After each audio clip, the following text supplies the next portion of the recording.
আপনারা জানেন আশুলিয়ায় যে 7টা লাশ, আপনি ভাবেন, মানে আপনি চক্ষু বন্ধ করে অসুস্থ হয়ে যাবেন। আপনারা আবারও যদি চিন্তা করেন যে আপনার ভাই, আপনার বাবা, আপনার সন্তান, এই 7টা লাশের মধ্যে 6 জন মৃতদেহ ছিল আর একজন জীবিত ছিল, শহীদ স্বজন।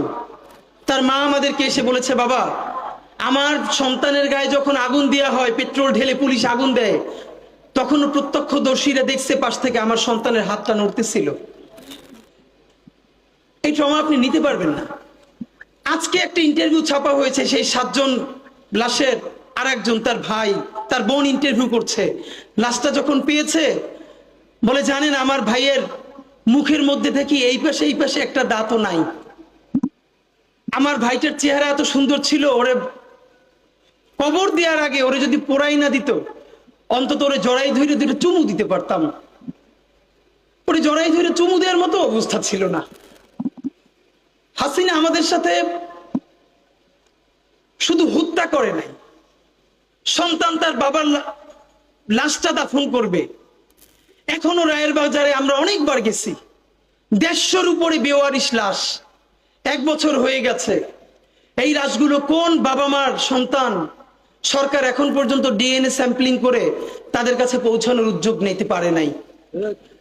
কোন স্ত্রী তার স্বামীর জন্য অপেক্ষা করে আছে, কোন সন্তান বাবার জন্য এখনো পথে বসে আছে, আমরা জানি না সেই বেওয়ারিশ লাশগুলো। জুলাইয়ে কি হয়েছে আল্লাহর কসম, এর 90% গল্প এখন পর্যন্ত বাংলাদেশ জানে না।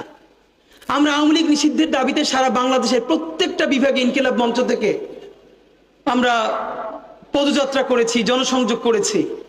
তখন অনেক শহীদ পরিবারের সাথে দেখা হয়েছে। আমরা শুধু ঢাকার শহীদ পরিবারগুলোর সাফারিং জানি, কারণ সেখানে মিডিয়া আছে, বারবার তাদেরকে কোনো না কোনো প্রোগ্রামে ডাকা হয়।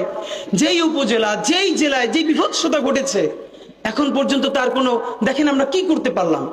এই রাষ্ট্রর কি উচিত ছিল না, 1000 বার বলেছি, এই ইতিহাসকে নাই করে দেয়া হবে।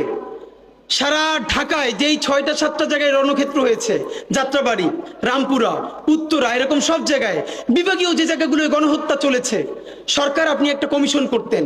সেই কমিশন রাস্তার উপরে স্টেজ করে প্রত্যেকটা শহীদ পরিবারের গল্প শুনবে।